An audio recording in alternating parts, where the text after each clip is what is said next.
nation, under God, indivisible, with liberty and justice for all.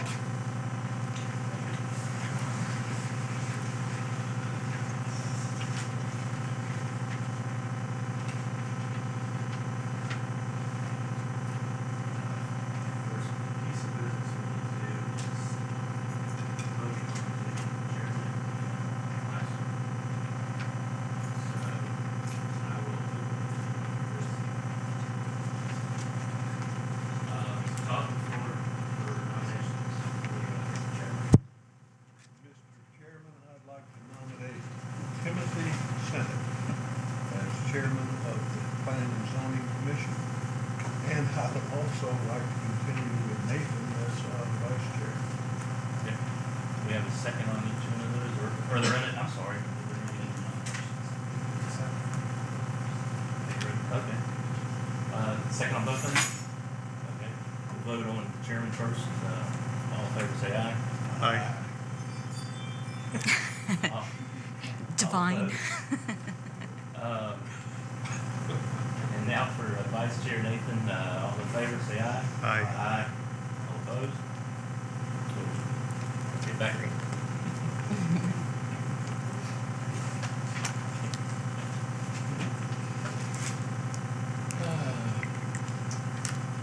Okay.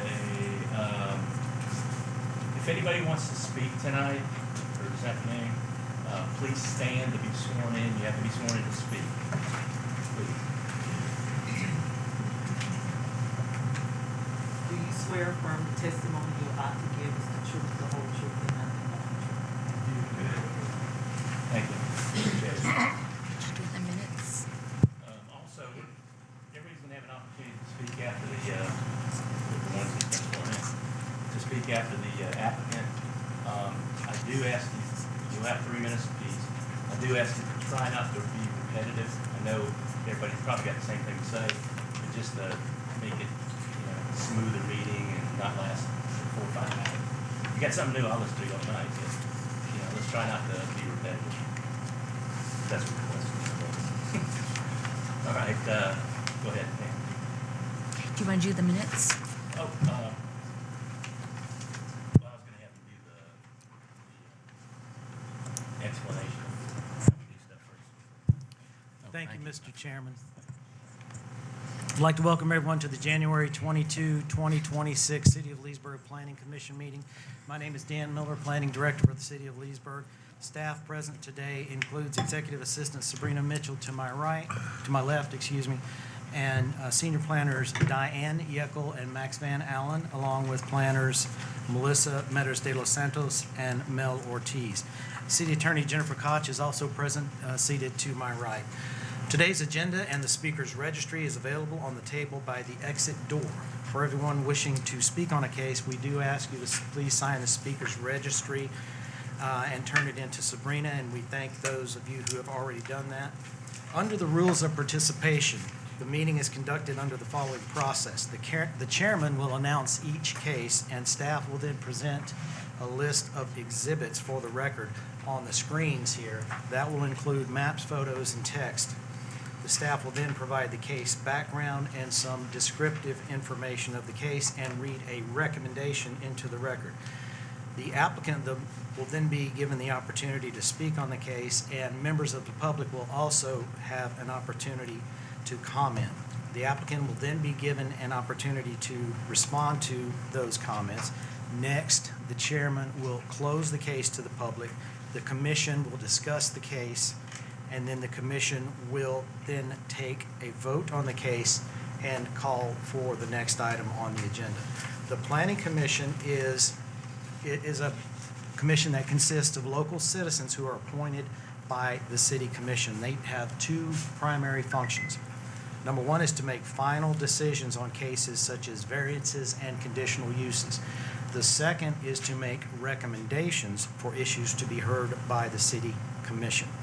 The city staff provides recommendations to the Planning Commission based on the city's comprehensive plan, the city's land development regulations, and state of Florida statutes. Today there are 4 cases on the agenda.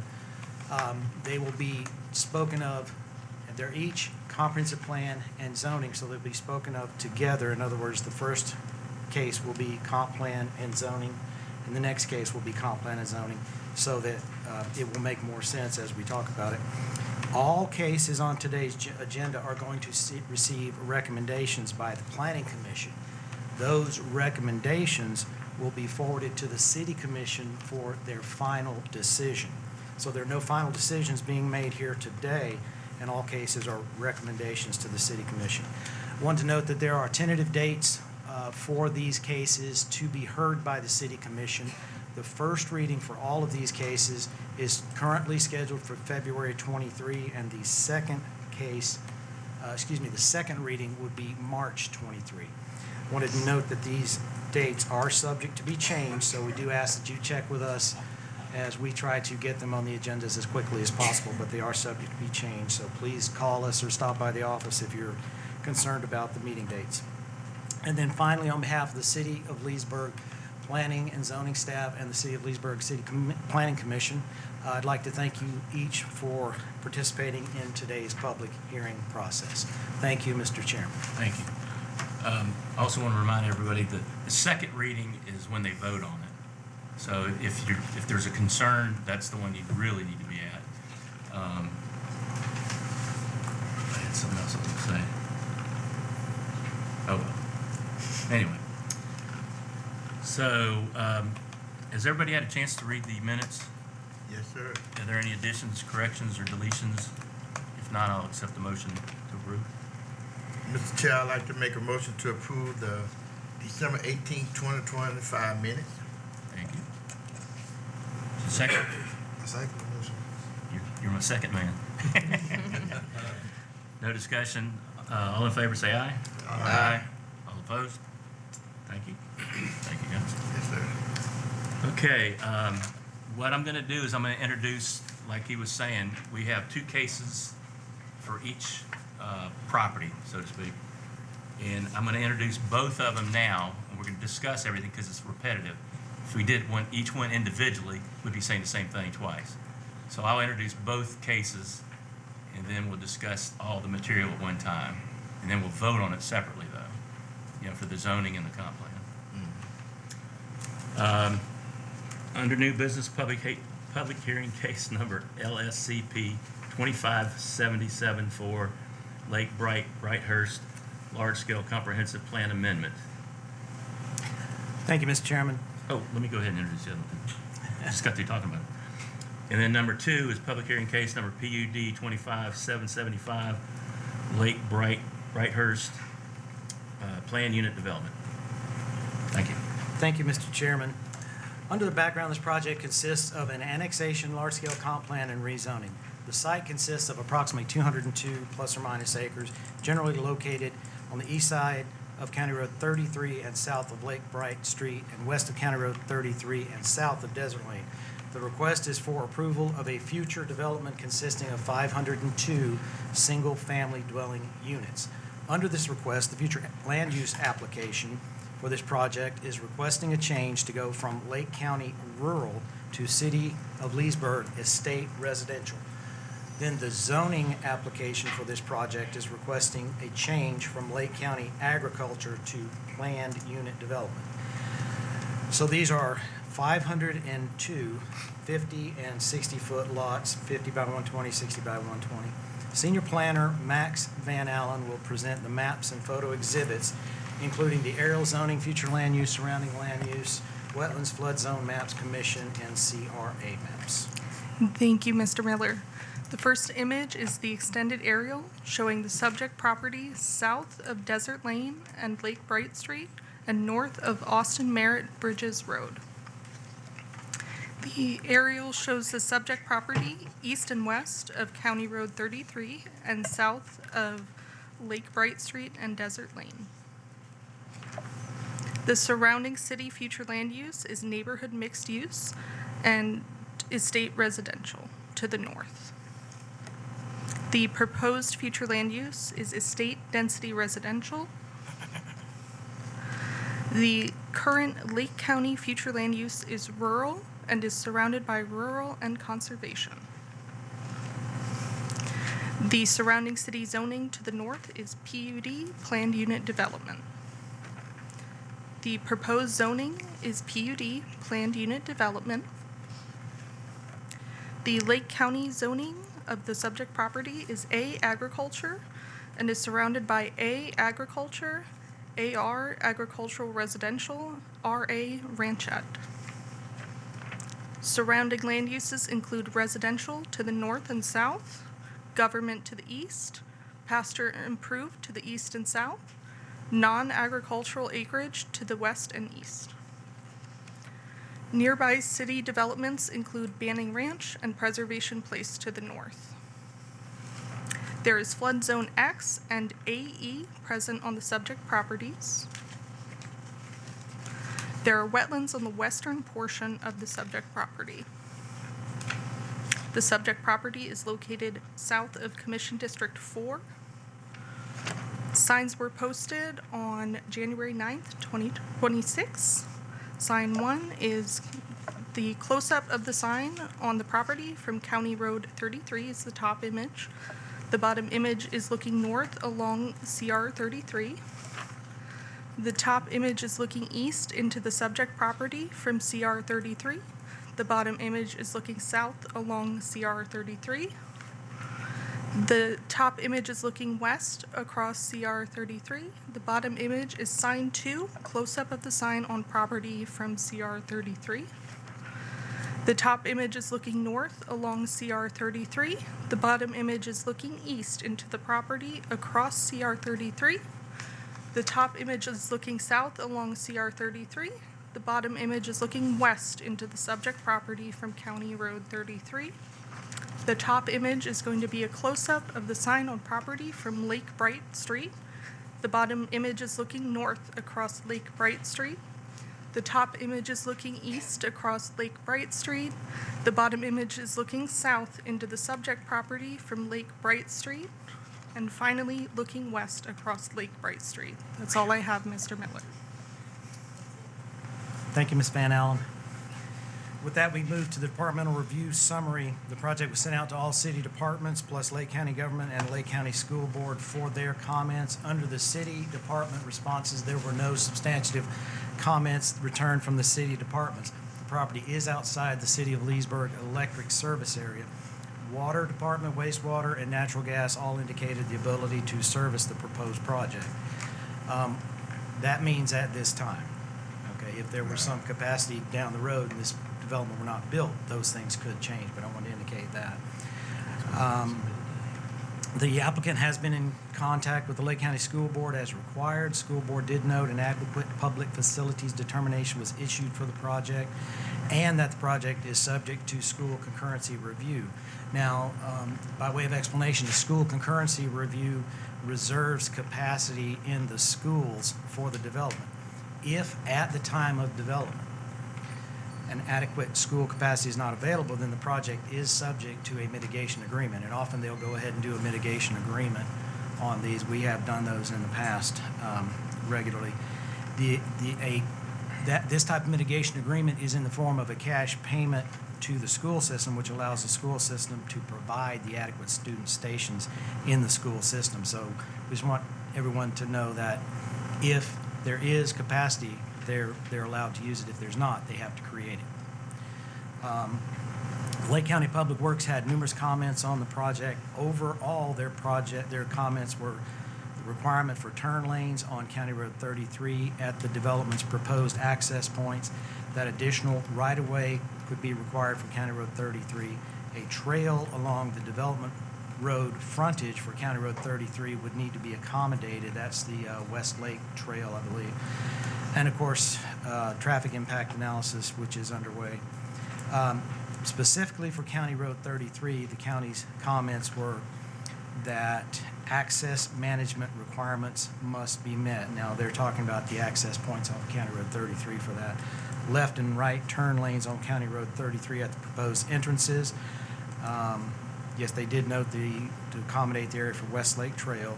And then any off-site road improvements, road drainage, and future widening of County Road 33 could be required depending on, again, if the project is eventually approved and moves forward. For Lake Thomas Road, any roads, they noted that if any roads in that area were to be vacated, they must maintain accessibility and provide new right-of-way for any impacted properties. And they noted, Lake County noted the concept plan would need to be revised to show access to a parcel with alt key 1701414. That access would have to be maintained and a local paved road would have to be provided. It also, staff would like to note at this time, Mr. Chairman, the developer has a roadway agreement with Lake County to improve the intersection of County Road 470, County Road 48, and County Road 33 in Oklahoma. There is a copy of this agreement in your packet. It was signed by the county and the developer, I believe it was September 9th of last year. It describes improvements, including widening of that intersection with turn lanes. The applicant can provide more specifics on it. It is an agreement between the county and the applicant. It's approximately $2 million project. It should be noted here that if this project is eventually approved at the city commission level, both the staff's recommendation and the PUD that is before you this evening do require the developer to initiate, construct, and complete the work on that intersection quickly. I don't want to put dates on it, but it requires them to do this immediately, or the property zoning would revert to 1 acre per unit. Okay, so if the city commission does eventually approve this, then the developer would have to get on working on that intersection right away. Otherwise, there isn't a reversion. And then the other reversion for the 48 months is still in there as well. Under public responses, per the Florida statutes and the City of Leesburg code requirements, the project was legally advertised, posted. Letters were sent out to the surrounding property owners within 200 feet as required. The city did receive numerous written responses to this request. I would like to summarize those. I can't put them all in here, but they're just as a summary. It would interrupt the wildlife, peace, and tranquility that the area offers. They're requesting leaving the area intact for agricultural uses. There was a comment, when will enough be enough? Concerns about neighboring cattle. Request for a larger buffer and a solid wall. And comments about too many houses and small lots in the area. One person did request that the conditions be changed to 1 acre per home site, I believe, on this one. And again, this is just a summary, but they're significant, and I know that there are folks here who would like to speak on that. Under the terms of the PUD agreement, the proposal consists of a total of 502 single-family residential units on the 208 plus or minus acres. Works out to about 2.4 units per acre gross, which is the way the City of Leesburg uses the density numbers. No other uses are permitted. There would be no duplexes, no townhomes, no apartments. It would be 299 50-foot lots, 203 60-foot lots, so that's where you get your 502 total from. Project is designed right now to be done, if approved, in 4 separate phases. It includes design and zoning standards with architectural requirements. Minimum 35% of the property is in open space. Dark sky lighting, and again, the dark sky lighting is directing the lighting on so it remains on the property. Maximum building height of 2 floors. There are gutters required for any side yard lots that are less than 5 feet for the side yard. A code compliant landscaping plan is required. There's a requirement for split rail fencing along County Road 33 at a minimum height of 4 feet. Bahia or Bermuda grass are permitted. St. Augustine is not, to reduce water consumption. There's a 25-foot wide buffer tract with plantings required in the PUD. And this is required along all the property boundaries which are not adjacent to an existing wetland or preserved area. On site access, that is shown on the site plan, there are 3 primary access points. All of those must be boulevard-style access points, which means wider lanes with bidirectional turning options and landscape area between the lanes, a minimum 8-foot wide landscape area. Again, the PUD requires the developer to provide any and all expansions and or upgrades to the access points and roadways as needed by either FDOT or Lake County. With that, Mr. Chairman, let's see. Staff is recommending approval. If I may read the recommendations here for this project. For Lake Brighthurst project, case number LSCP 25-774, Planning and Zoning Department is recommending approval of the request for the following reasons. One, this project meets the requirements of Chapter 163, 3184 Florida statutes for large-scale comprehensive plan amendments. Two, the proposed request is compatible with the adjacent future land use designations of Lake County Rural, Conservation, and City Neighborhood Mixed Use. Three, the proposed request as conditioned is compatible with the proposed zoning of PUD.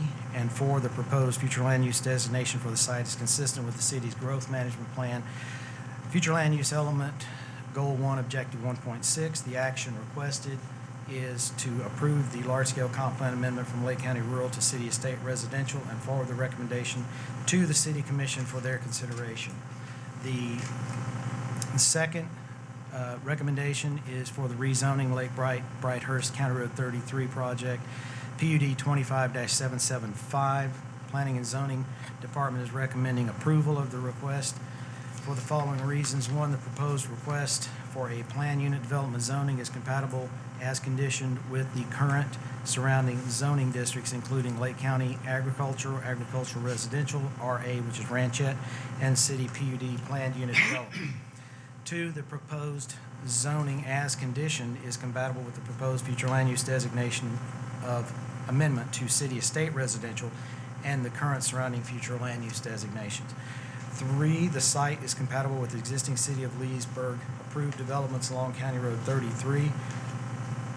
Four, as conditioned in the PUD document, the proposed request does not appear to create a detriment to the surrounding properties. And five, the applicant shall be responsible for timely fulfillment and completion of all improvements based on the contract with Lake County, Florida, dated September 9, 2025, for the intersection of County Road 33, County Road 48, and County Road 470.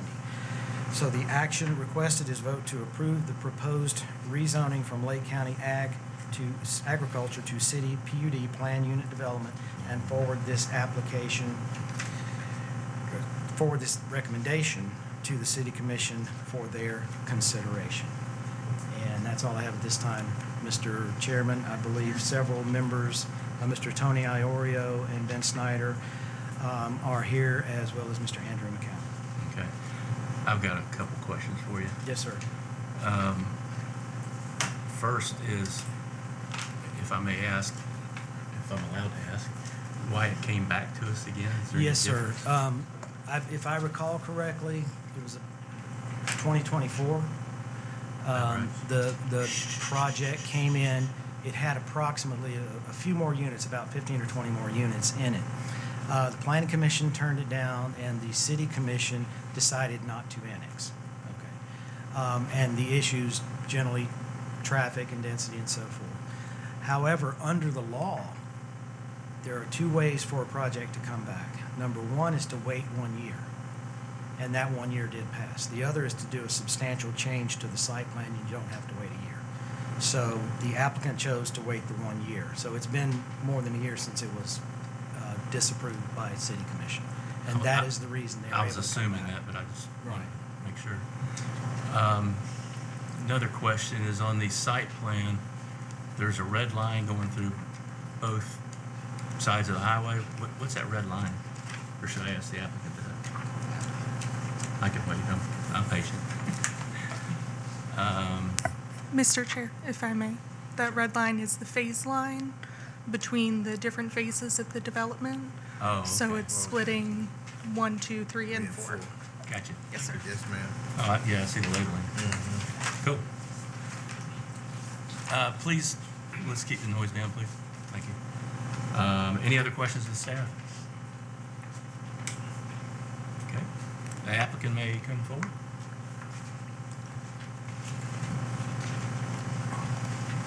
Please state your name and your address, please. Andrew McCown with GAI Consultants, 618 East South Street, Orlando, Florida. here on behalf of Hanover Land Company.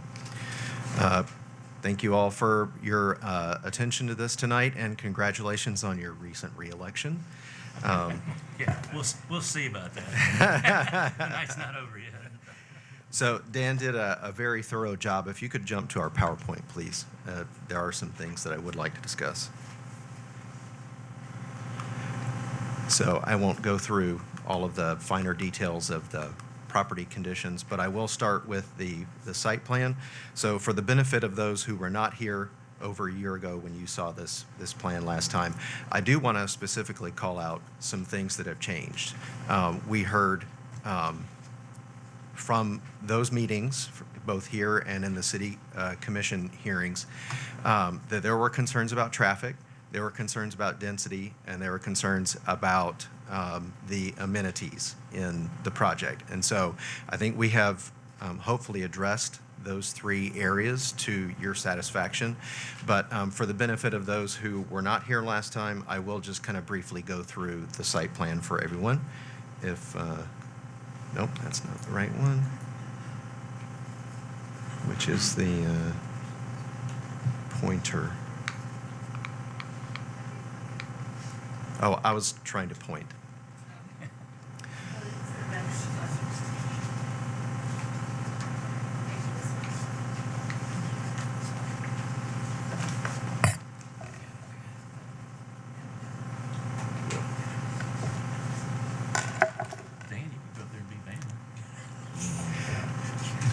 Yeah, thank you. So as you know, one of the features of the project is that it is on both sides of County Road 33.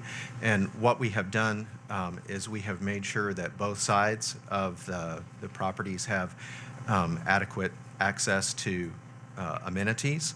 And so on both sides of the project, you will see that there are amenities that will be accessible to residents of either side. So there's not, one side is not excluded from the other side accessing the various amenities. I do say it's 508 units. That's actually a typo. It's 502, as Dan mentioned. And that does represent a reduction in the overall density, but it also represents a significant shift in the balance of the unit types.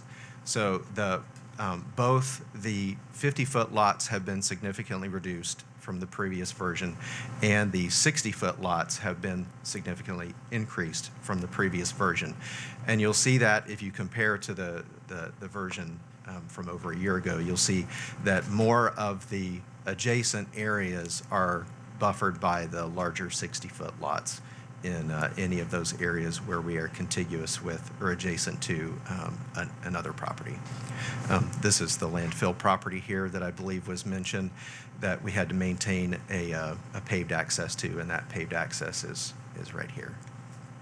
So the main entrances are here. The main entrance to the units on the west side is here with a secondary entrance down here.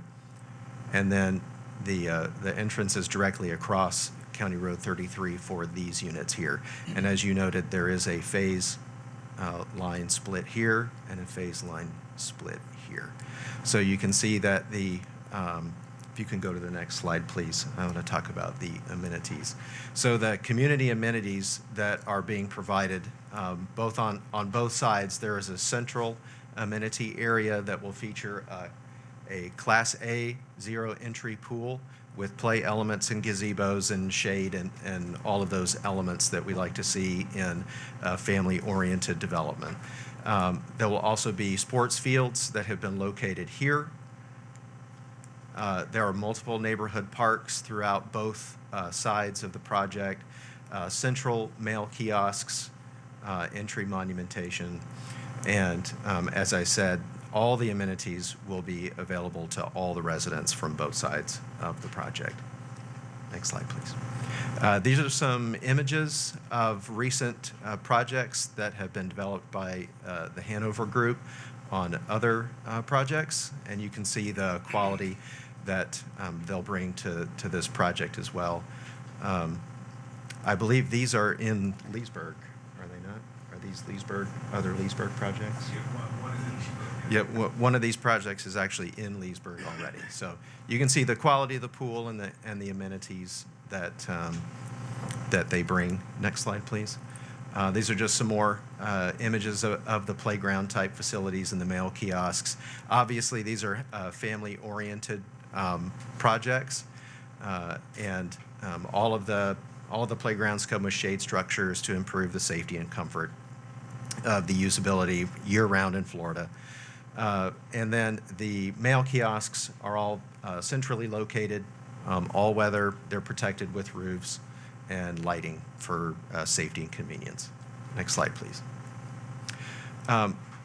As I said, of the three main concerns the last time we were here for this project, one of the biggest was the traffic, which we definitely heard that loud and clear from this commission and the city commission. And so in that time, we've actually conducted a full traffic impact analysis, and it is completed. The proposed development is expected to generate 4,317 new external daily trips, with 342 trips in the AM peak hour and 425 trips in the PM peak hour. And so as part of that TIA, they identify all of the improvements to surrounding network and capacity and things of that nature to mitigate for the impacts that would be caused by the development. And so a number of those were identified, but also during that time, Hanover, the developer, they were in negotiation with Lake County to actually improve this intersection up here, signified by the yellow circle, which is 470, 33, and 48, which is, as we all know, one of the worst intersections in this part of the city. And so we'll talk a little bit more about that project, which Dan alluded to in his remarks. But the cost of the improvements of this project will more than offset all of the proportionate share that would be required for the traffic mitigation for this project. So if you could go, oh, and also one more thing. One of the concerns was this intersection up here, which was 27 and 48, and the traffic study found that the impacts to this intersection were less than 1%, and that intersection is already not doing well just due to background traffic. So it was a de minimis impact to that intersection. Okay, now next slide, please. So some of the stipulations in the agreement that have already been signed, and the traffic engineer is here tonight. If you have more specific questions, you can definitely direct them to her. But some of the highlights of that is that the developer is constructing and funding 100% of this intersection project under the agreement with Lake County, and all told, the improvements will total about $2.3 million, and that will include improvements to and adding to the turn lanes.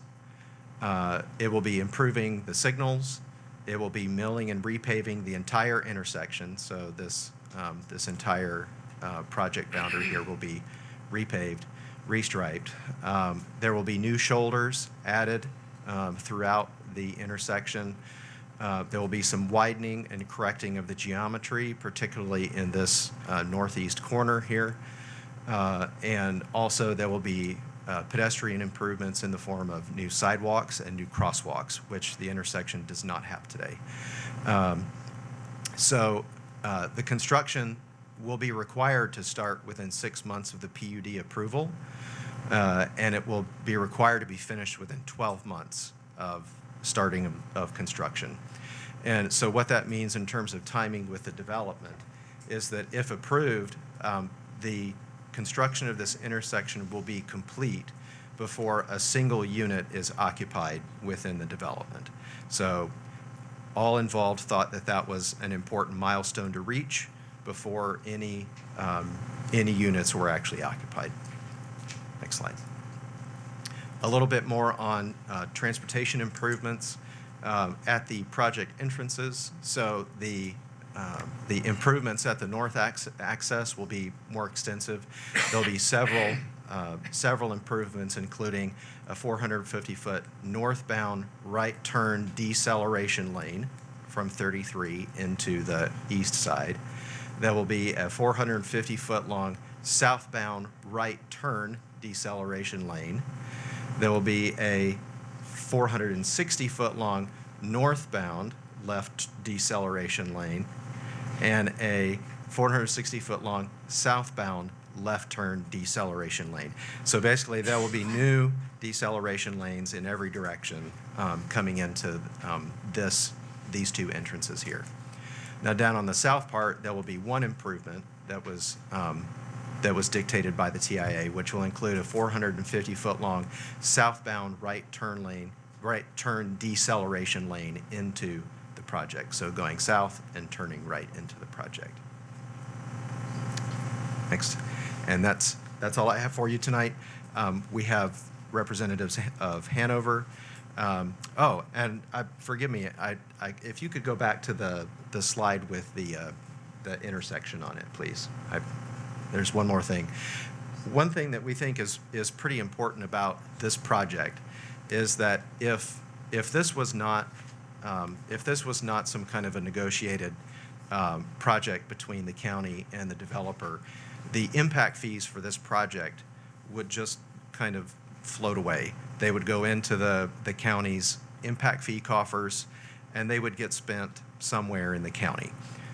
What this project does is it guarantees that the money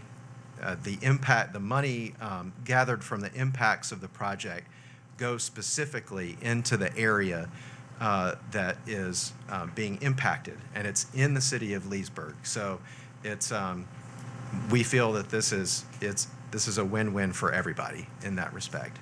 And with that, we're happy to take any questions about traffic or anything else. Any questions of the applicant? Yeah. Okay, in listing of all your amenities on your cover sheet, if you could go to the first slide there, the cover sheet. You mean the There plan? you go. Nope. That's it. Okay, you got enjoying nature, enjoying life, bike trails, nature trails. I did see on the nomenclature here that there was going to be some, but you didn't mention any in the amenities. There are no, I don't see any on the map. I don't see any that you've mentioned. You've mentioned a lot of improvements, but no trails, no things.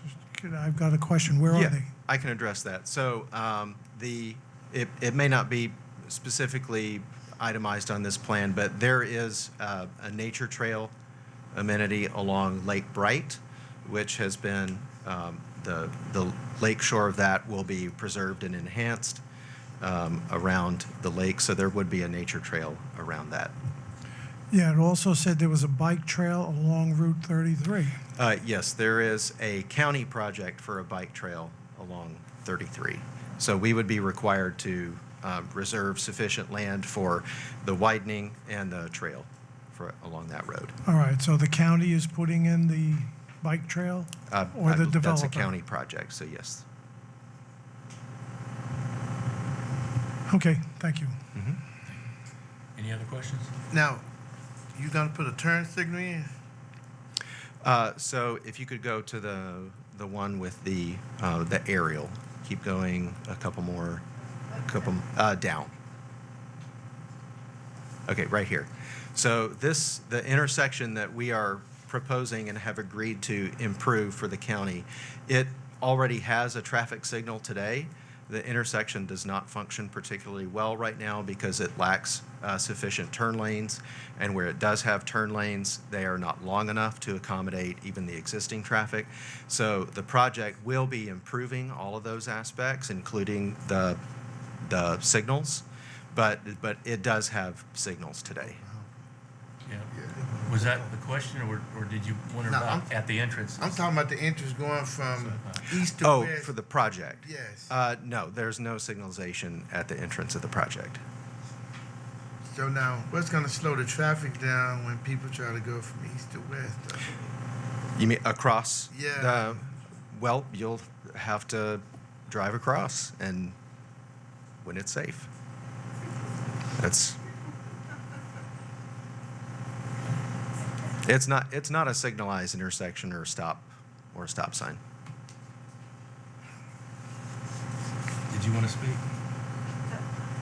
Sorry. State your name and your address, please. Jodelle Zaballero, Traffic and Mobility Consultants, 988 Woodcock Avenue, Orlando, Florida, 32803. So within the traffic analysis, we did do an analysis of the two intersections that are providing access to the site, and we did not determine that it would need a traffic signal with those two access points. Because my concern was that you got amenities on both sides, and people might like to go to the other side back and forth, and that's a pretty busy highway too. It's a pretty busy highway. So I didn't know if you guys had some way to slow it down, that they can go across a little safely, and not just in a vehicle either, even if you're walking across. So that would be something that we would need to kind of coordinate with Lake County in order to designate the crosswalk as part of the project that they have for the trail and sidewalk and bike lanes. Any other questions? Yeah, I got one more. Sure. One more question came up. Can you explain to me the projected generated 4,317 trips, which 342 trips in the morning and 425 trips in the evening equals 767 trips? That's a peak. So that's only during 1 hour in the AM and then Per 1 hour hour. in the PM. So that 342 is the total, so both directions, northbound and southbound, during the AM peak. So it's either between like 7 and 8 or 8 to 9. Same thing in the PM peak, that would be a period between either 4 to 5, 5 to 6, where peak would happen on the road. Rush hour. Going to work, Rush hour, coming back yes. from work. Right. So those are basically the highest times that are generated by the site. Right. Okay. Anything else? Excuse me. All right. Thank you very much. We will open it up to the public. I will call your name as they were turned in. Please remember what I said. Try not to be repetitive if you can, because I will stop. And you get 3 minutes. So, Waylon Haggard.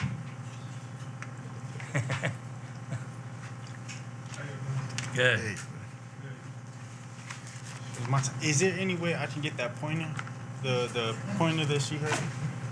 And will this screen stay up on? We're able to flick to this? Okay. Is my time started? Yep. yes. Okay, I just wanted to State ask. your name and your address, please. Sorry. My name is Waylon Haggard. My address is 3213 Desert Lane. As you can see, is the road adjacent to where the development is going to be. A couple of questions. Mr. Nathaniel had mentioned the crossway. That road is a busy thing, and if you're to say that can you change how many daily people are going to come in? Okay, and you're saying that 800, and that's on the slim slide. 800 people are coming in and out in 2 hours. We're gonna say. If you're gonna say that the other 3,500 people ain't coming in throughout the day, that's ridiculous. There's gonna have to be some implication to my road, to the other people's road, to stop these people from coming. I mean, we barely pull out our trailers. From Desert Lane, but without having to double check. In the section up here, the man he strongly suggested that it was so important to fix the road. That road doesn't need no fix without that construction that's coming in. This construction, the $2,000 he's talking about, you're gonna have to add into because of these. Without these, the road by the BP and Oak Dumpster is not a problem. It's not a daily problem. If anything, Bridges Road, Bridges Road is the thing that he should have been talking about. Bridges Road has some of the highest death rates in this county. And that's something that didn't get brought up. We have a four lane lights and everything. And from Bridges Road, we have nothing. We still haven't got the lights put up that they put up. The lights aren't working right now. Another thing, now I can't stop anything from happening. But if this does go through with right here next to 3213 Desert Lane, my road, I mean, someone said something about a 4-foot fence is a solid fence, a solid wall adjacent to the property line. That's ridiculous. You're talking about over in a single home. We're talking about adding 502 houses. That's over. Let's just round that up to a four family house with 2 kids. That's 2,000 people. 2,000 people next to you. You don't know what those people don't do. I mean, you're talking about adding a 4-foot fence. We need an 8-foot fence. I mean, they do 10-foot fences in the villages. I mean, that's absolutely ridiculous to do that to these people. Other than that, I got. Can you go back to the I think it's one over. No, ma'am. I'm sorry. One more. Yes, ma'am. And I wanted to ask what. And that's another thing. Okay. I'm sorry. Thank you, though. Yes, sir. Thank you.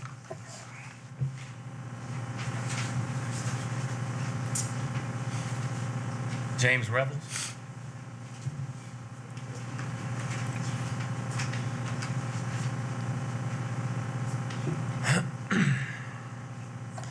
My name is James Revels. I live at 3430 Desert Lane, Groveland. Okay. Right here at Phase 1, this is my property. I got about 1,000 foot of fence line that joins up to it right here. This year I've lived there 35 years. I've got hogs and chicken on my property, okay? I got a hog pens right on that back fence line right there where them houses are going. There's gonna be a house within 30, 35 feet of someone's backyard. And when these hurricanes come in, water builds up. Hogs can get knee deep in water even though it's a ball bearing sand hill, okay? And it's just not a good idea for me. So when then people come to the fence line, they're gonna complain about the smell, okay? Keep in mind, this year, 35 years I've been here. And that Okahumpka down there at that intersection, I have lived here for 58 years. There's 2 stores on that corner right there, okay? There's gas pumps pretty close to that road that they're talking about making a right turn, widen it. That's gonna put them gas pumps closer to that road. And if there's a wreck there, them cars are gonna go through them gas pumps. And if you try to widen the road the other way, it's just not enough room. When they talk about that walkway on 33 right there to get it across from one amenity to another, okay, that's a blind hill. You got water here and water there, okay? Fog builds up deep in there, okay? Bad idea, okay? So what it's gonna do is impact my life. The last time we was here last year, I think 4 of the 5 commissioners turned this down because it's just a bad idea, okay? So I don't know how to express it enough. I've got chickens that runs my property, and they're wild chickens. So what's gonna happen, I told my wife, get out with a shotgun and kill my chickens because they're gonna go through that fence and they're gonna scratch up these yards, okay? Bad idea. I'm gonna have people on top of me, bad idea, okay? It's impacted my life. I've been a resident here for 58 years. I grew up in Okahumpka right there, okay? In that intersection, I didn't hear nothing about. If you've been there, you can realize how close the roads, the storefronts are close to the road there now, okay? Now they're talking about putting a turn lane there. Well, 33 is a 2-lane road.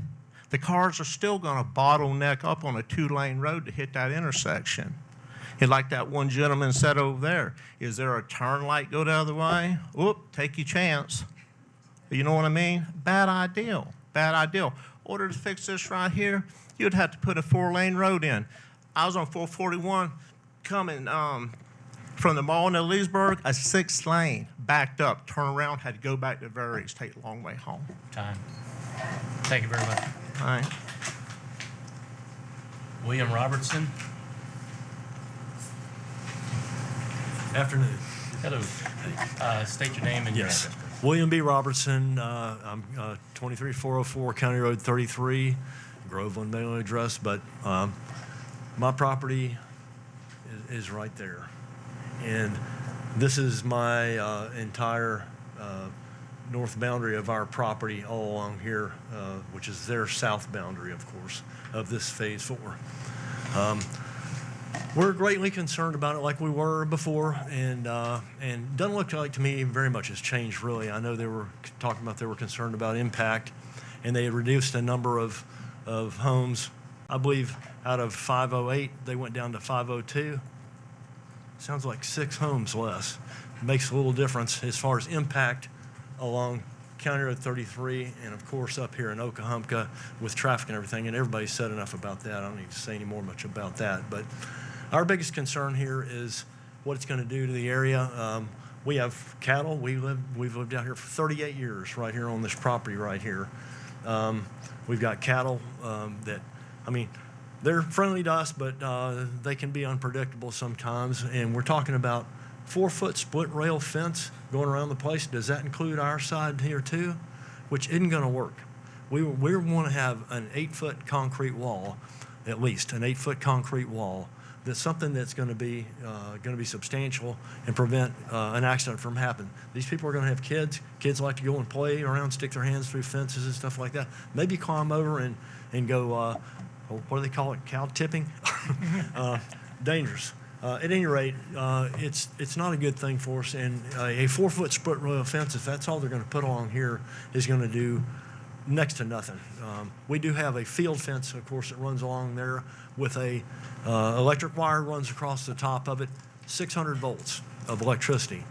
And that's what it takes to keep my bull and my cows from sticking their nose over the fence and trying to eat grass and maybe tearing up the fence. So it's dangerous for people like that. The other big danger is when we're talking about traffic, the biggest thing stood out to me is traffic going back and forth between these two places is at the top of this blind hill, as was said by my neighbor that lives over here.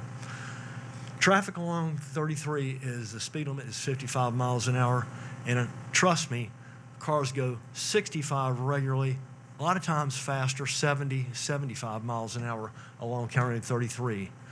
They did put the traffic light in down here at Bridges Road and Austin Merritt and 33 down here, and the other gentleman was saying that it was not operating. As of yesterday, today even, we stopped at it twice today. It is in operation now. At first, when they first put it in, it was just flashing light red for County Road 33 traffic, and it was caution light caution light for 33, flashing red for Bridges Road and that sort of thing like that. So, Thank you. okay, you're welcome. I appreciate it. Thank you. Gerald Robinson.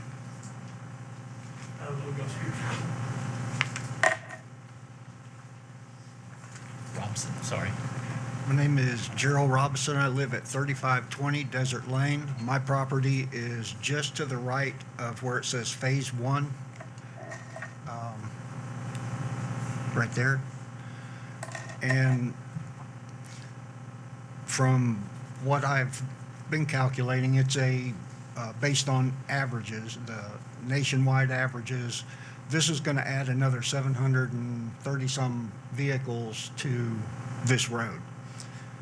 And they're all going to be coming in and going out right there. What it doesn't, well, I'm sure you're aware because this is planning and zoning, there's another map with all the homes on it that's going in north of this, which is coming out to about 3,672 homes north of this area. So with the same matrix applied to them, some would be different because there's a 1,500 home development going in across the back entrance of Plantation. 33 is going to be so crowded that even the mail delivery people ain't going to be able to get in and out. I've lived there also 30 32, 33 years. And we're not opposed to growth. We're opposed to this type of growth. If they could go by 1 home per acre or 1 home per 5 acre like the county is, there wouldn't be this many people here. We're becoming too concentrated, too fast in this area without looking at the future intersection change. There's going to be water and sewer, other amenities run down the side of the road that's going to take, you don't just snap your fingers and a 7, 8-inch sewer line or water line gets put down, 3 miles from the intersection. So you're going to have construction work. It's going to be a mess for probably the next year if it gets approved. Hopefully it doesn't. But I also agree with a solid fence along the back. I've already thrown a drive shaft off of my property back over onto the right-of-way where it belonged, or that's where it came from when the car went up into the ditch. But with the intersection where you go across from one side to the other, that's going to be terrible. There's going to be school buses run over. Like I said, there's 4,000 day trips, and that's not included in the peak hours. So, good luck getting on 33. That's really all I got to say. Thank you, sir. Lee Barnett.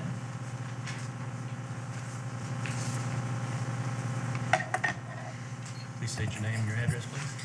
Hi, my name is Lee Barnett. I have a farm on Thomas Cove Drive, just slightly north of where this is. What's the physical address? 3205. Thank you. 3205 Thomas Cove Drive. I'm not going to sit here and talk about traffic. Everybody else has done that. I'm going to talk about the other impacts that you've got as well. So not only have you got traffic, how are these people going to get water? How are they going to get sewage? But yet you're going to dig up the whole of 33 and bring in water and sewage down to them, but you won't give it to anybody else. All right? Which is unfair on every other resident that lives around this area. That you're going to bring it all in for them, you won't give it to anybody else. One of the other impacts is wildlife. It's bad enough that you've already started all the other divisions, etc., that have driven in. I've now lost 7 goats last year, all of my chickens and all of my ducks through coyotes and gators that have been driven to our property, all right, because their habitats have been taken away. All right? I've had to go out there at 2 a.m. in the morning and dig a hole and bury my animals because of it. And yes, I'm angry and upset. What for? Another community? Another extension of the villages? The villages brought Florida to, in 2025, the villages made Florida the #1 highest state for STDs. Is that something to be proud of? Groves, orange groves. We all drive a vehicle and our tags all have a nice orange on it. Florida now imports more than 50% oranges into this country. How hypocritical is that? Right? That we do not have with the subject matter. You're veering off the subject matter. That we are taking agricultural land. You also want to talk about, this guy wants to talk about putting in a nature trail or whatever. If you actually go down Thomas Cove Drive, there is actually a nature trail already there. That is from the Lake County, So we already have one knocking right on its door, all right? So all of this stuff that he wants to, try and sell you, we already have. Traffic, obviously, yes, that is a nightmare. Do you know what I mean? It's, and again, the impact to all of us residents, financially. Are our taxes going to go up? How are we going to end up paying for a lot of this? I know of at least 4 people that were killed at the intersection of Bridges and Austin Merritt and 33 before you even decided to put a light in. When they were there trying to put the light in, I even went out there and told the people and phoned Lake County and told them that they actually needed to put turn lanes in there, which no one wanted to listen to us. Do you know what I mean? Because people come around there and people want to do a left or people want to do a right and they just swerve around, and I've almost had a head-on collision from somebody who done that. I'm sorry, I'm upset, I'm angry. I understand. Thank you.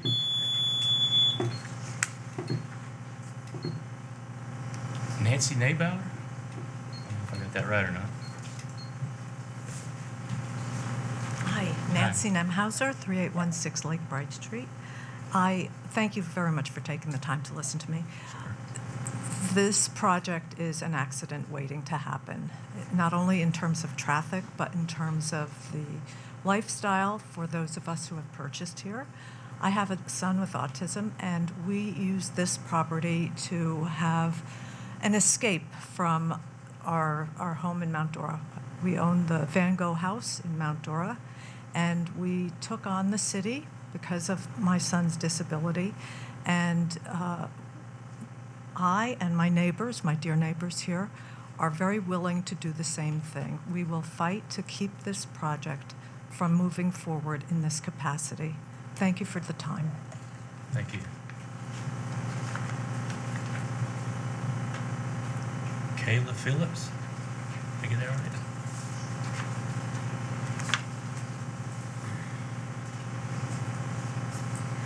Kayla Phillips, 3956 Lake Bright Street. I am a nurse practitioner. Public safety is my goal every single day to keep patients happy and healthy. I cannot tell you the amount of times I've almost been into an accident with my daughter in the car going to work at 6:45 in the morning. I cannot stress enough the amount of impact this will have negatively on the people that would buy here. I urge you to go to this area at 6:45, 7 a.m. and see the amount of reckless driving that occurs. You can lead a horse to water, but you can't make them drink. And that happens with my patients every day. I can tell them how to get healthier, but you don't have to listen. We have speed limits. We all know them. They're posted everywhere. But when I'm being passed at going 55 miles an hour and somebody is flying by me in a non-passing zone just because they have somewhere to be, you can't fix stupid either, in all honesty. I am all for making growth and development in this area, but the reason why they placed this 5-acre minimum, and I believe in 2012 when I contacted Lake County, was to prevent such developments like this. They wanted to maintain the beauty of the country rural life that is in this area. I, myself, my husband, my daughter, I work for the villages. I see it. Do I love it? No. I don't love what they're doing, the poor animals. But at the end of the day, we are trying to bring more growth to this area with infrastructure. We don't have enough healthcare providers to take care of the people we have now, let alone the developments that are coming in with thousands of people. What would you do if that was your child and they were having a heart attack and they were 50 years old, but they didn't get EMS in time because they were stuck at 33 and 470 at the light? It would be detrimental. It is, it's outrageous for them to even think that they could, and you know, I'm sorry, but I get it. You know, it's all about money. They're money hungry. I would probably be too. But at the end of the day, I have to worry about patient safety, what's best for people. And this is not what's best for all of these people in this area. It's not best for the people that would buy those homes. If they kept the 5-acre minimum per resident, do you know how many less accidents would probably happen, that the fire department would be able to get to their homes in an adequate amount of time, let alone not getting lost because you see them turning around half the time because they don't know where they're going. But they would be able to have a better, safer area. You won't be able to cross 33. I recommend you guys cross 33 on foot. Please, 7 a.m., 5 p.m., please cross it and tell me how scared you are for your life. But thank you. Thank you. Donna Robinson.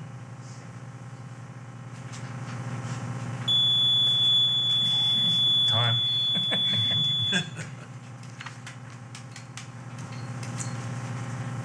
Donna Robinson, 3520 Desert Lane.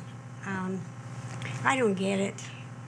I don't get why you want to tear up beautiful landscape out there.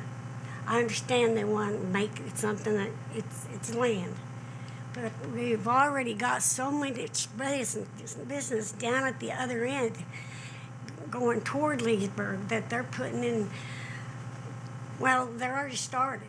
They already got approved. That's going to be traffic there trying to get into town, let alone the ones going by this place here. And if there's going to be half and half, and there's going to be kids crossing that highway back and forth, honest to Pete, I'm going to be living right there on the corner, hearing it and seeing it. And it's just, if it's 5 acres, that'd be so much better. But as close as these houses are going to be with kids, it's going to be a mess, is what it's going to be. I mean, it's nice country. There's animals everywhere. There's beautiful oak trees everywhere. It's a growth area where the villagers came in and pushed them all our way. And now they're all right up there on the hill with us. We see them all the time, the owls and the eagle and the possums and everything. So, but all I know is I'm begging you, please don't do this. Not now. And if you do consider it, make them have more room for their houses. Because I got to live there. And if that happens, my nerves won't be able to take it, run about them little kids crossing that road, because they'll do it. They're kids. And I thank you very much for your time. God bless you. Thank you. All right. Thank you very much. That was the end of our list. Did you get sworn in? Yes. Okay. Thank you so much. Sure. I have a question regarding the... State your name and your address, please. Lee Montels, 3816 Lake Bright Street. I have a question regarding the traffic, right? When you mentioned there was 4,000 trips or something a day, right? Is that only for this development? Because there's 3 other developments going on 33 right now. So what does that mean? Did you add everything up? Because now we're talking maybe, what, 10,000? 20,000? How much is it? So the traffic is not 4,000. It's going to be 10,000 or who knows. Another question I had regarding the, you mentioned 25-foot buffer, I think. What is the 25-foot buffer? I didn't understand that. Thank you, sir. The 25-foot buffer goes around the property, starts at the property line and goes in. And it's an undisturbed. All around? All around. And it goes inward on the property. And if there is extensive vegetation there, they leave it there. Okay. If there's not, then they have to plant to the standards that are So these fences that you guys are proposing, like the gentleman was talking about for the chickens and whatnot, is going to be 25 foot in, or is it right on our property? It could be, we could work it either way. Oh, it's a big difference. Whether There's it's a big 25 feet or right in my property. There is a big difference. Okay. But we can work it either way. We prefer the fence to be on your property line so that it stops, right? Not on your property, on their property. Right. Adjacent to yours, is what I mean. And then have the buffer. They have to take care of the buffer, and the fence divides the properties. Does that make sense? So basically, all around will be 25. All of us that are adjacent to this development, right? We have 25 feet before we see the fence. Yes, from your home. Right? Correct. From our property line. Okay. So then back to the traffic thing. I'm just really concerned. You'd have the fence, then the buffer.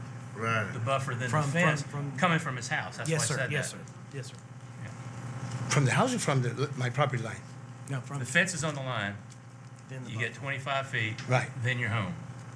By home, you mean property line, because my home is a house, it's Yeah, farther yeah, down. yeah, yeah, Okay. yeah, yeah. So regarding the traffic, I just wanted to know if your study only applies to this development or it applies to the entire, did you add, someone add? Just all, this one. all of the developments? And what Just is this one. Huh?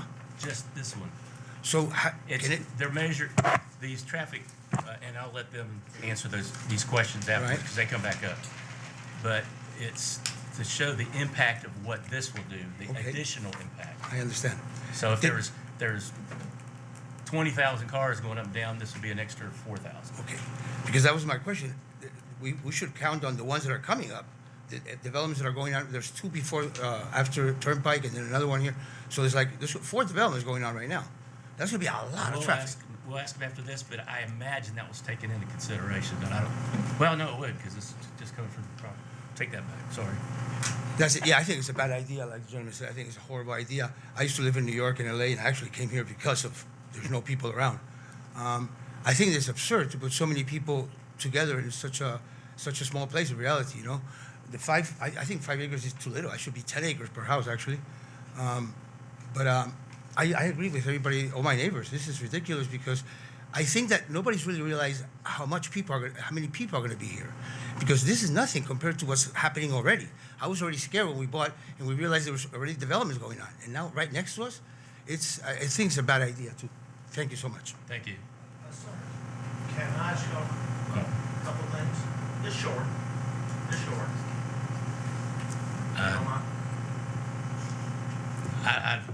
I don't usually do it. If it's questions for the, you got to come up to the microphone. But this is it, guys, because this is definitely against the way I run a meeting. My name's James Revels. I live at 3430 Desert Lane, right there where Phase 1 is. My property You got 1 joins. minute. Right behind that development is a landfill. These people has got to have access to their landfill. It used to belong to Hewitt, but they got bought out, okay? How are they going to get through that subdivision to their landfill with them heavy trucks? Because hearsay they're going to open it back up again, okay? And to stop all this bickering and fighting, it's on 5 acres in there already, right? Just, if the people don't want the property, just let them sell it off in 5 acres. Put a house on it, just like we had to buy. And that's it. But that landfill right there, and that landfill caught on fire one time. Gas comes out of it. All right, thank you. Thank you. That's it. All right, if the applicant wants to come back up, no, that's it. No. If you would, try to answer a lot of the questions that came up. Sure. And then anything else you want to add. Ben Snyder, Hanover Land Company, 605 Commonwealth Avenue, Orlando, 32803 for the record. We are happy to answer any of the questions that y'all have. A lot of issues were raised. One clarification from our presentation is we have 18 months to complete the improvements at the intersection. I think Andrew said we have had 12 months per the agreement.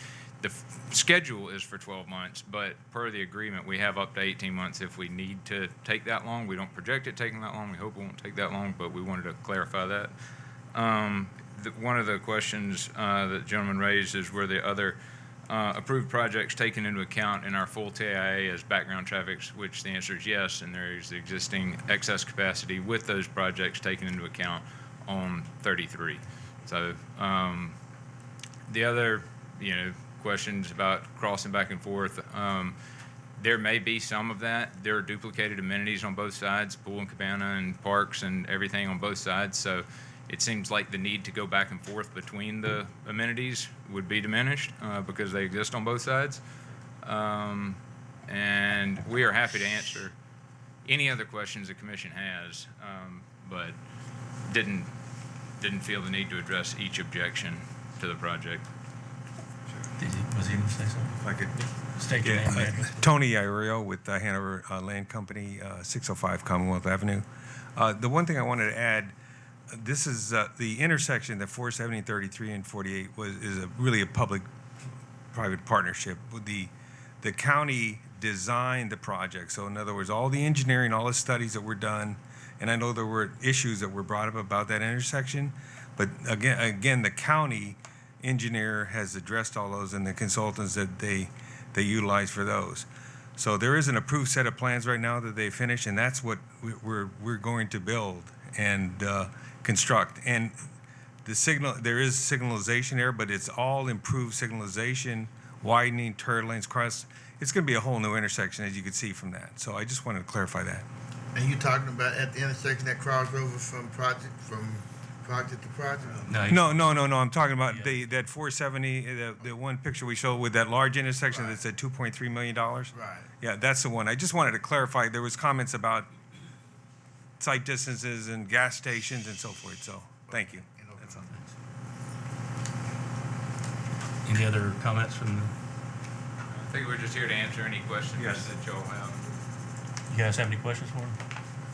Well, not about the crossing over again. Just to now to the young lady who was talking about the traffic. Is it possible to put like caution lights north and south?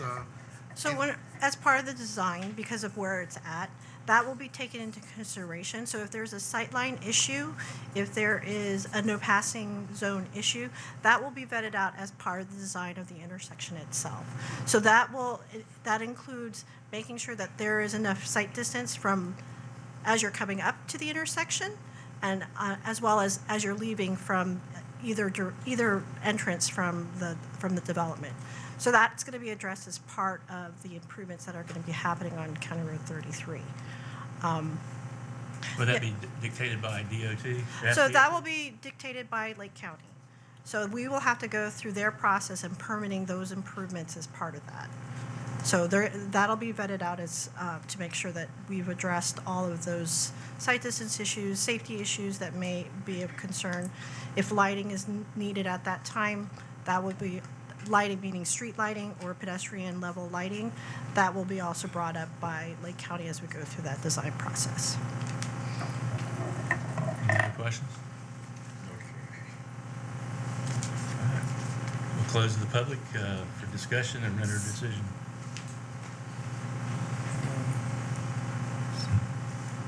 Anybody have any comments? I actually like the project. The only concern is that, but if they got everything improving through the county to take care of the road part, you know, I don't see a problem with it. But change is gonna come. We all know that change is gonna come.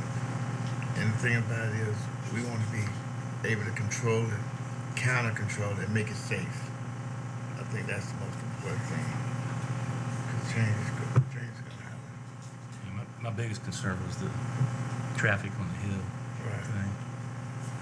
But with this $2.3 million project, that should resolve some of that shit. Well, but the intersection they said is on the hill, so sometimes it's hard to see. But the thing that's I'm still talking.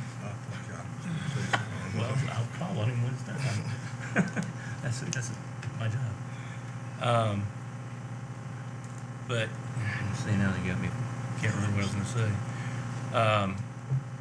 But yeah, there's certain things about the traffic. Everybody's worried about the traffic, but if the traffic study and the county says, well, the traffic study's okay, it's hard to vote against it. You know, because we've got a lawsuit going on now because we turned it down, and it's because we didn't agree to what the state and the county and the city and all that stuff, supposed to do. So, that's my biggest. Right. There's not a lawsuit on this property, is it? No. Okay. But one of the ones we turned down, they're suing the city because we turned it down, and they followed all the rules. Okay. That's a concern. But We can't be afraid of that. well, I think we're stewards for the city as well as the. One thing here is that, it's from Lake County rural to the city of Leesburg, estate residential. These lots are not estates. They're lots, congested, too dense for the area. But it's what we've been putting down in the other projects down the street. You can't turn a little rural land into dense residential. This is not an estate. Okay. Anything else? Yeah. Ken, that's just a term it's used for, doesn't mean it's an estate-sized lot in your mind, but it is a term. Right. But I would like to say to the group here, and I agree with most of everything these people have talked about today. We did not approve this a year and a half ago or a year ago, and I don't see much difference. I don't see any less impact on the existing environment. I see no less traffic, even though they might have improvement on 3348. Hey, that's got to happen no matter what. But I am not in favor of this proposal. It is rural land. I like to see it say rural. A rural or agricultural land is 1 unit for 5 acres. In the county. In the county, okay. But we're saying this property is in the county still, okay, Right. correct? Right. Hey, keep it in the county. I'm opposed to it. Anything else? Mr. Chairman, sir, Yes, sir. Commissioner O'Kelly, I agree 100% with what you've said. I am also opposed to it. I was opposed to it before. I'm opposed to it now. That's all I have. Anything else? All right, close the discussion for a motion. What? I'll make a Two motion. months. 2 months. Motion on public hearing case number LSCP 25774, Lake Brighthurst Comprehensive Plan to deny. I'd like to second that motion. Okay. Any discussion? Roll call? Commissioner Simeoni? Deny. Yes. Say Yes. Yes means no. Yes. Commissioner Firesalls? Yes. Commissioner Robertson? No. Commissioner Sinnott? No. Commissioner Sanders? No.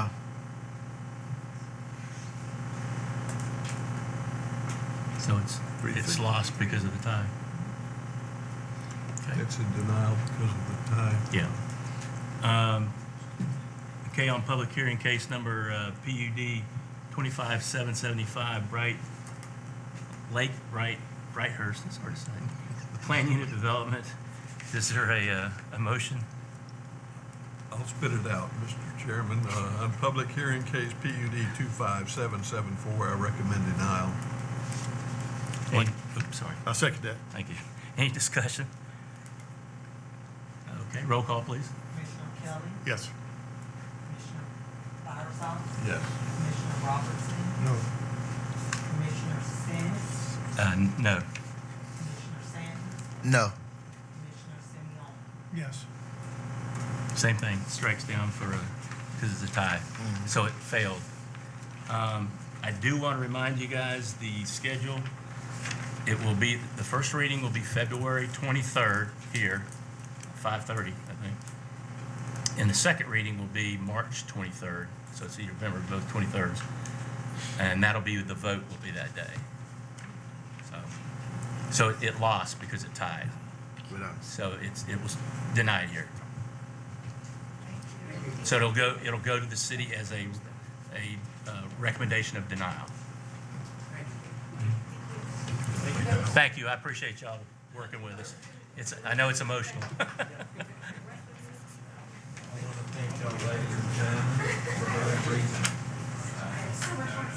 Maybe in the future, think more lanes in there, you know what I mean? Yeah, I agree. I don't want to talk about that. Thank you. No, I just want to come up here. Well, I appreciate that. So far right now, It's not being rezoned. correct. The city has a final say. Another thing that we didn't consider is where are these people going to shop? Because the only shopping center out there is the Hats Parade. We'll have a blessed day. Yes, we're like that. We got something next.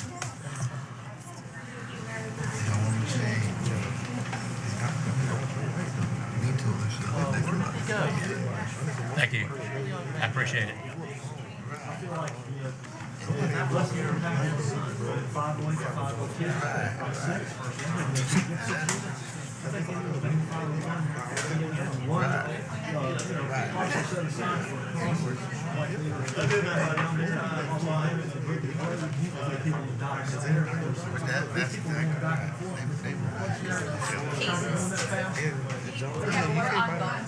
Oh, yeah, we got another agenda.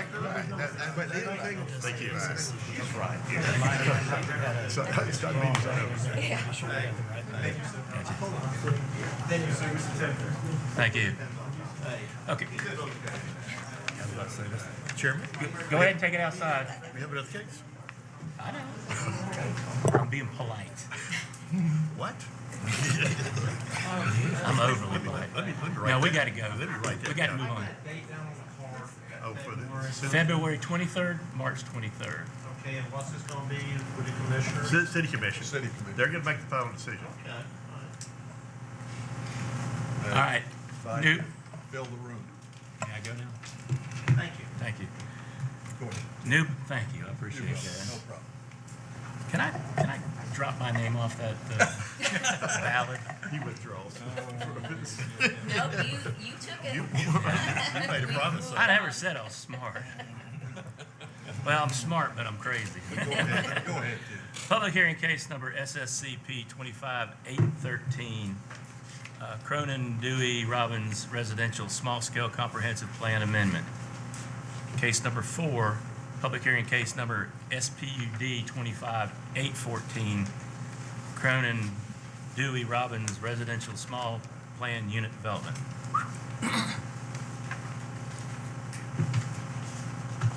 Thank you, Mr. Chairman. This is the Cronin Dewey Robbins residential project.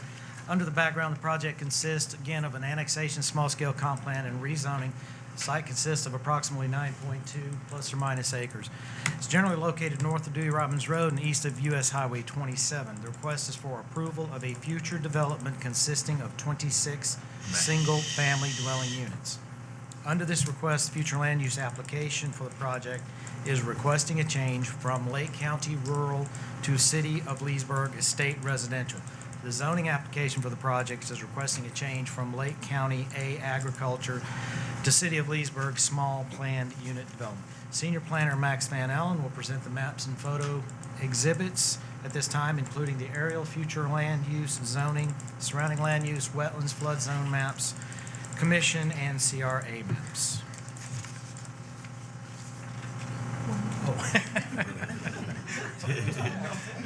We got Mac to run that task. As soon as I can be in two places at once, I will present. Thank you. The extended aerial for this shows the subject property east of US 27 and north of Dewey Robbins Road. The aerial shows the subject property north of Dewey Robbins Road and west of Hodges Reserve Avenue. The Lake County future land use for the subject property is rural, and it is surrounded by rural to the west and east and rural transition to the west.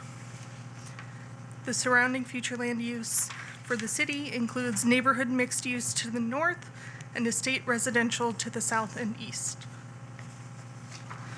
The proposed future land use is estate residential.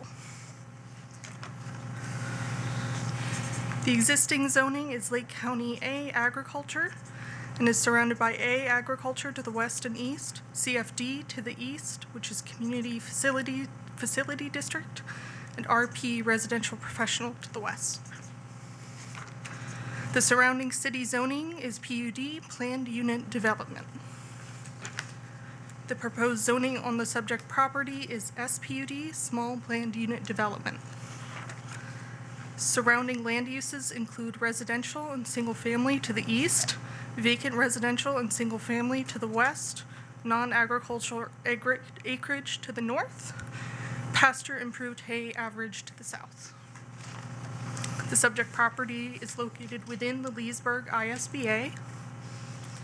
Surrounding city developments include Whispering Hills to the north, Hodges Reserve to the east, and Grace Groves to the south.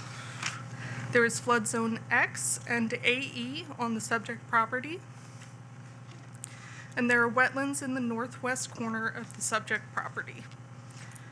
The subject property is surrounded by Commission District 4. Signs were posted on January 9th, 2026. The top image is a close-up of the sign from Dewey Robbins Road. The bottom image is looking north into the subject property from Dewey Robbins Road. The top image is looking east along Dewey Robbins Road from the subject property, and the bottom image is looking south across Dewey Robbins Road from the subject property, and finally looking west across Dewey Robbins Road from the subject property. Thank you very much. That's all I have. Thank you, Ms. Van Allen. Moving on to the departmental review summary. Project was sent out to all city departments along with Lake County Government and Lake County School Board for their comments. There were, from the city department responses, there were no substantive comments coming back from any of the departments. The property is again outside the City of Leesburg electric service area. Water, wastewater, and gas all indicated the ability to actually serve this development at this time. Under public responses, per Florida statute and City of Leesburg code requirements, project was legally advertised, posted, and letters were sent out to the surrounding property owners within 200 feet. The city did receive, again, numerous responses to this request, and a summary of those concerns include statements: 99% of the residents that live on Dewey Robbins Road and Turkey Lake Roads enjoy the wildlife and peace and tranquility and would like for it to stay that way. Hodges Reserve isn't conforming to Dewey Robbins Road, ruining Dewey Robbins Road. City of Leesburg is ruining our area. Leave the county areas alone. Number of homes and lot sizes are too small. Ranch-style homes on 1-acre lots would be better. And again, that's the summary. Under the terms of the SPUD agreement, the proposal consists of 26 detached single-family units on the 9.2 plus or minus acres. Again, no other uses permitted, no commercial, no townhouses, apartments, anything like that. Project proposal includes design and zoning standards for the architecture, minimum of 35% of the property in open space, dark sky lighting, code compliant landscape plan being required, maximum building height 2 floors, gutters for the side yards on all the lots, 6-foot privacy fences are required on the east and west side of the property. There's also a 4-foot split rail fence required adjacent to Dewey Robbins Road, and there's some samples of those fences in your packet. On site access, there is one access point shown on the site plan. It's just one access point. It's all they need. They only have 26 units, and it's a straight, if we could go to the site plan, please, Melissa. It's a straight street running down there. The PUD does require the developer to provide any and all expansions for the roadway and the upgrades to the access point and roadways as needed and required by Lake County. Lake County Public Works did have some comments, including additional right-of-way along Dewey Robbins Road and turn lanes on Dewey Robbins Road that would be required, as well as a sidewalk that would be needed. Under recreation, there is, because it's 26 lots, there's 5,200 square feet, which is basically the equivalent of one small lot that would be needed for the area. Generally, that's going to be something along the lines of a children's playground, something like that, which is permitted under the and required under the PUD. All the utilities have to be on city water and wastewater, so there's no wells or septics. And again, our utility services have indicated that there is enough capacity to serve. There is also the phasing or expiration clause, which is the standard phasing and expiration clause, which requires substantial commencement within 4 years. Mr. Chairman, I did mean to mention on the previous case, and it applies to this case as well, there have been 3 changes to our PUDs that I meant to bring up. The first is we're putting a signature page on them, on the back, so that the owner signs it as well as the city, the applicant. The second is a requirement that says there will be no private wells. And then the third change is, forgive me, I've just forgotten the third. Yes, thank you. What was it? There is this is really the most important one. There's an agreement in all our PUDs now that will have a prohibition on using the land for live local purposes. The live local bill that was passed a couple of years ago that allows a great high density development without public hearings if it's commercial or industrial property. And there's a lot more to it than that, but that's simplifying it. So we don't want, if this project is eventually passed, and it's the same situation where you have to annex or not, we don't want anyone coming in here and putting 300 units or whatever, a high number of units of apartments here. It's inappropriate at best. And then under the recommendations, I'd like to go ahead and put those on the record. Project for Cronin Dewey Robbins Residential. For case number SSCP 25813, the Planning and Zoning Department is recommending approval of the request for these reasons. 1, the project meets the requirements of Chapter 163.3187 Florida statutes for small-scale comp plan amendments. 2nd, the proposed request is compatible with the adjacent future land use designations of Lake County rural transition, City of Leesburg estate residential, and neighborhood mixed use. 3, the proposed request as conditioned is compatible with the proposed zoning of SPUD, which is small planned unit development. And 4, the proposed future land use designation for the site is consistent with the city's comprehensive plan. Future land use element goal 1, objective 1.6. The action requested, this is for the small scale comp plan, is to recommend approval and send that forward to the city commission for their decision.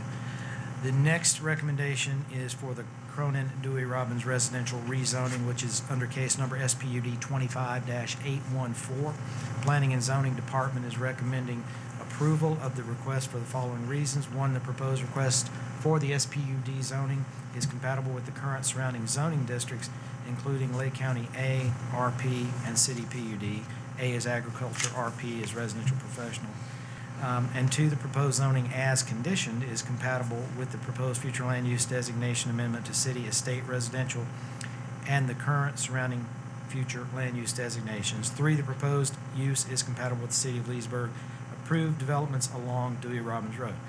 Therefore, the action requested is vote to approve the proposed rezoning from Lake County A agriculture to city SPUD and forward this recommendation to the city commission for their consideration. So based on this review and these facts, and that is consistent with the city's comp plan and land development regulations, the staff is recommending approval for these cases. Mr. Chairman, Mr. Tanner Calabaugh, partner in the land planning group in Tavares, is here to represent the case and answer any questions you may have. Thank you, sir. Thank you. Any questions of staff before we applicant? No, sir. Okay. I got a question on the picture. What's that big thing in the middle of the road? Yeah. Yeah, it's a boulevard road.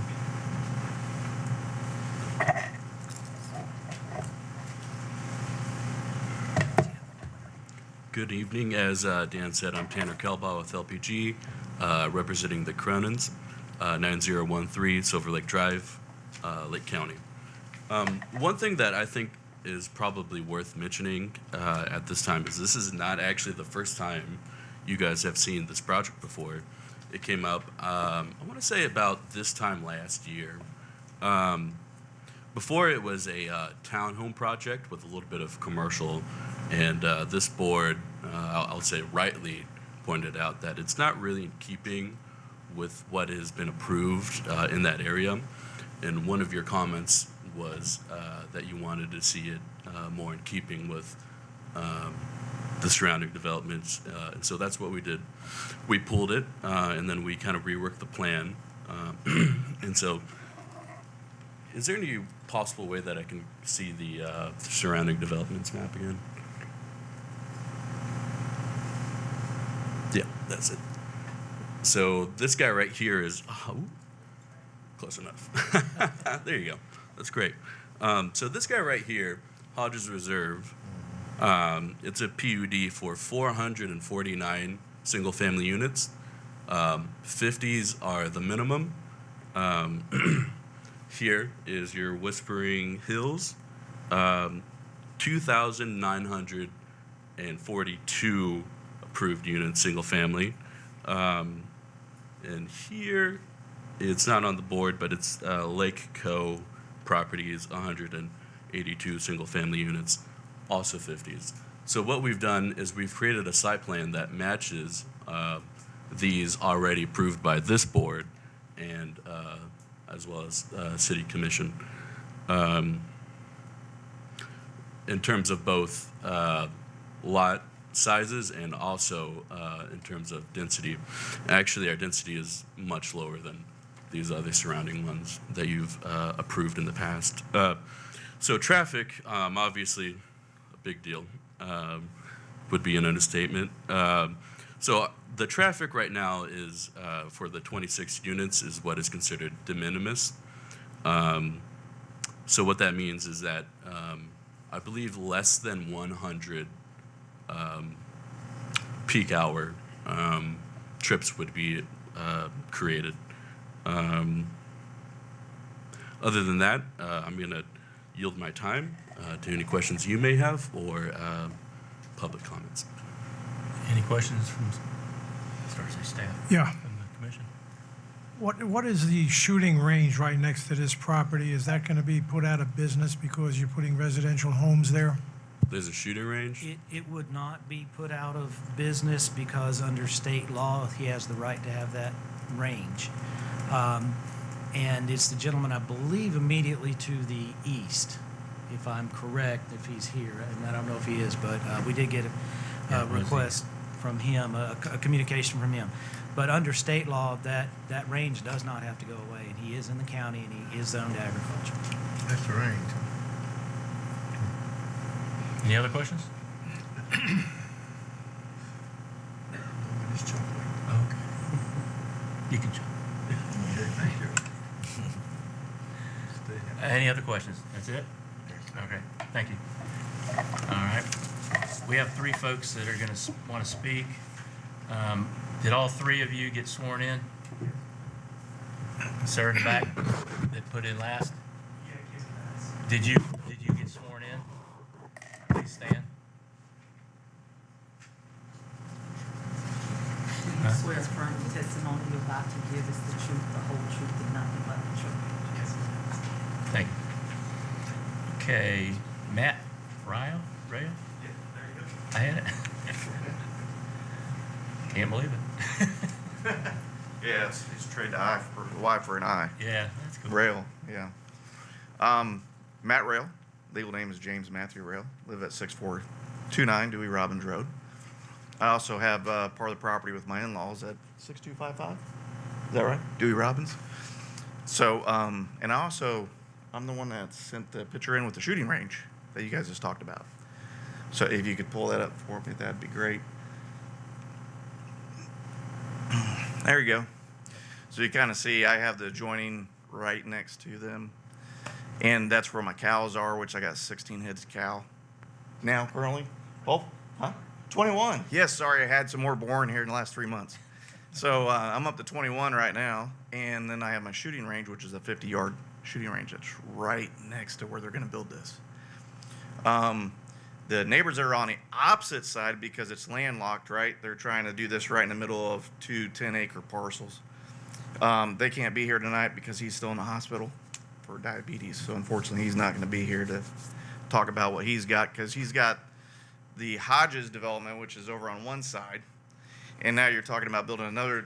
So he's going to be pretty much landlocked in between these 2 things. And Hodges was nice enough to give us a 6-foot fence between his property and theirs, which is a joke. It's a vinyl fence. So he tried planting trees along that line to try to block it. Of course, it takes 10 years or so for that to grow. But my main concern is my cows and my shooting range. And I have no problem going out and shooting 3,000 rounds on a Saturday. And I know you're going to have some irate people. I mean, not alone when I got to take my tractor over there and clean out the stalls because I have to lock my cows in every night because I have miniature cows, which means my cows are only 42 inches tall compared to a 6-foot normal cow. So I have to lock them in because the coyotes carry them away. All right. So every night, so I got to clean those stalls out religiously about every 3 months. I got to clean it out, and the smell is nasty. I don't have any problem with it now because I don't have anybody living next to me. The nearest neighbor is about, 300 feet, I think? 300 feet away. So I don't have any problem with it now. So that's my only concern is those 2 points right there. That's pretty much it. I really don't want it. I really don't want it to go to the city. No offense, guys. There's 4 of us now that are still county, and we prefer to keep it that way on a little island. Unless the developer wants to come over and offer us a really great amount and buy us all out, I think we're all good for that, I got to figure in my mind, I'm thinking. But other than that, if you guys could please vote no, just like you did last year when they brought this up. I appreciate that much. Thank you. Thank you very much. Mm-hmm. I want one of those cows. I always love these things. Me too. All right, Lori Brown. I got that one right. Yes, Lori Brown, 6217 Dewey Robbins Road. My husband and I own the 40 acres. When you turn left onto Dewey from 27, everything that you look at from the lake is ours up until Becky's parents. We like it rural. The city of Leesburg will be able to give this development utilities because you guys approved Hodges Reserve. But the first summer that that development was on your board, we were told that you guys were against it. So we were happy about that because it's rural area. My thought for them is just sell it the way it is, go back up north where you came from, and just leave the rural area the way it is. Like he said, with all the developments that you guys have been approving, the coyotes, the wildlife is going crazy. They've had turkeys be killed over it. Anyway, yes, I'm very much opposed to it. I prefer looking at the lake and seeing the cows and not seeing lots of rooftops. So, and the last point that I was going to make is the Cronins were actually the ones that created the hard copy petitions that we gave you guys the first summer when Hodges Reserve in Whispering Hills was on the docket. They were the ones that actually originated that. And there was 2 different petitions that go. We gave you guys like 1,500 signatures. Yeah, you remember that. They were the ones that originated that. The daughter is the one that came down our road. Her mom works for the school system. She did like the north end, and her daughter did the south end. So I'm just going to tell them just to sell outright, not to developer. Be nice to your past resident neighbors, and leave us alone. So that's all I have to say. Thank you. Thank you. And I can't read your writing, but the guy in the back. Plus, I need to get you to fill out some of this other stuff. You can do that. My name is Mukesh Ritiram. I live at 14325 County Road 455, Claremont. I lived there for 30 years, and I bought 10 acres next to where this development want to happen. And I'm trying to get away from the city area, you know. They built about 12 car dealership, Costco, BJ's, everything around, and I want to move to the country and build my house there. So I don't like the development. I'm trying to get away from that. That's what I bought, 10 acres next to the same property. I want to live in the country. I see a lot of crime and a lot of traffic, accident every day on my road where I live now. That's what I choose to try to move in the country. Thank you for your time. Thank you. All righty. We'll close, or do you have anything you want to add, or? Almost forgot you. I suppose it's probably worth mentioning that there is going to be a 25-foot buffer here. And I know it's kind of hard to see based off of this concept plan, but even beyond the 25-foot buffer, there is significant amount of space in between the edge of the lots and the property line.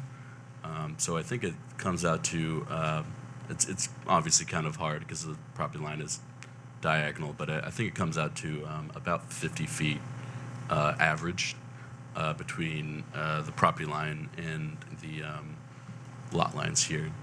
And that's all I had to add. Thank you.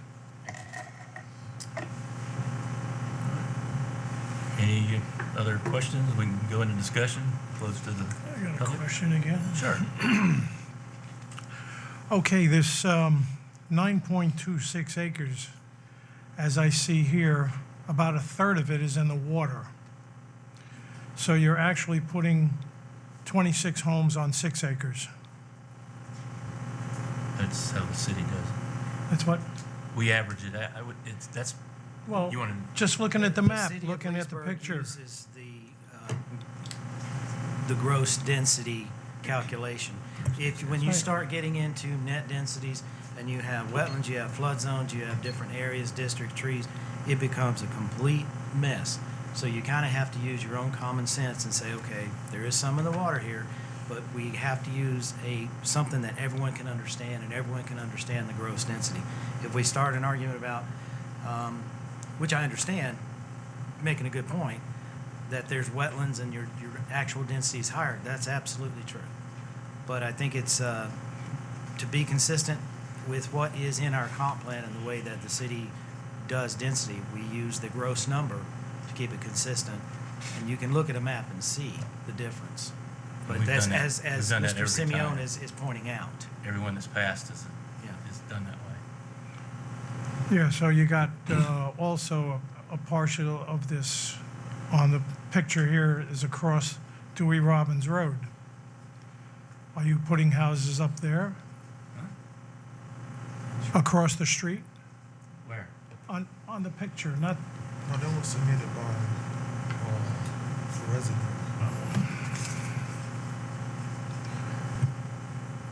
I'm looking at the photograph.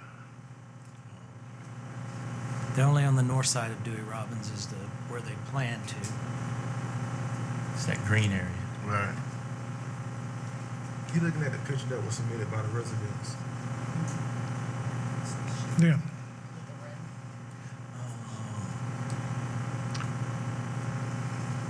Okay, I just think that the property, the building area for this 26 homes is shrunk.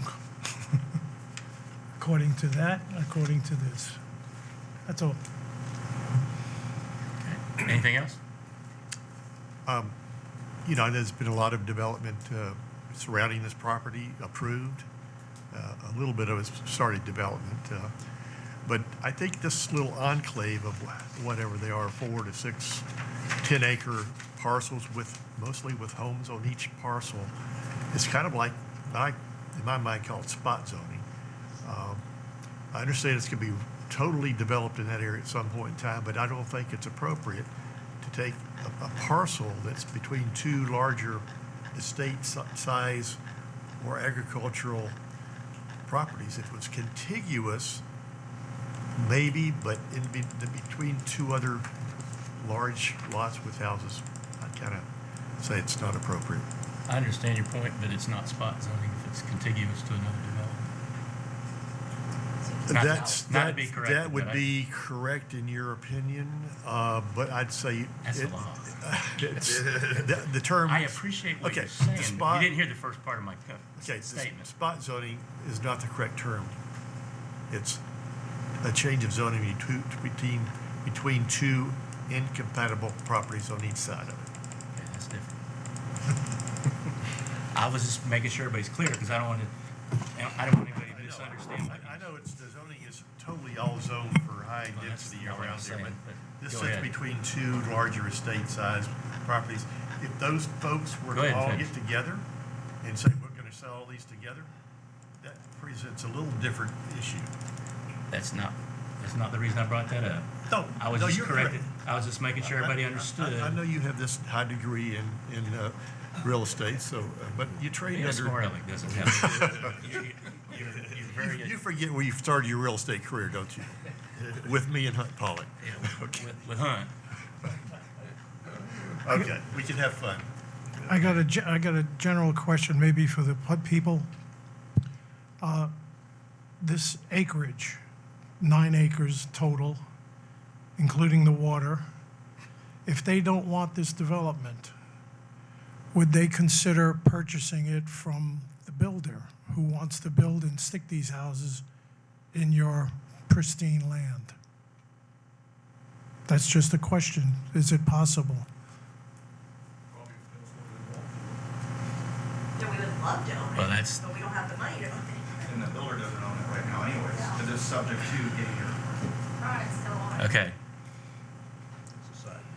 Yeah, that's a side deal. If you think it's a good idea, I recommend, because it's still got to go to the city, just like the other one. You know, February 23rd, March 23rd.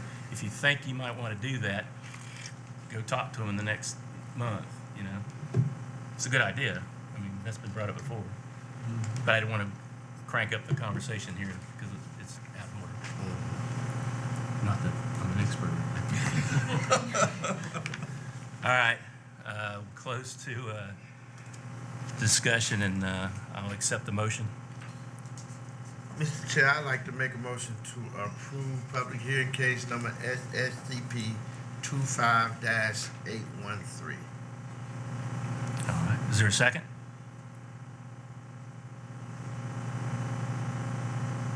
Dies of a lack of a second.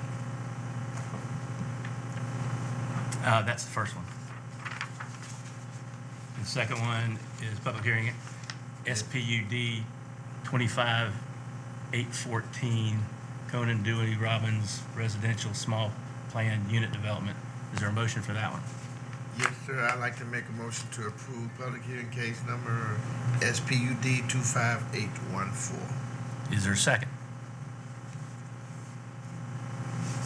It dies for lack of a second.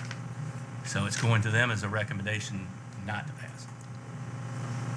Think about it, you can say this commission is consistent. Yeah, it is. Again, those dates, the 23rd of February, 23rd of March. It's 5:30 here. Oops.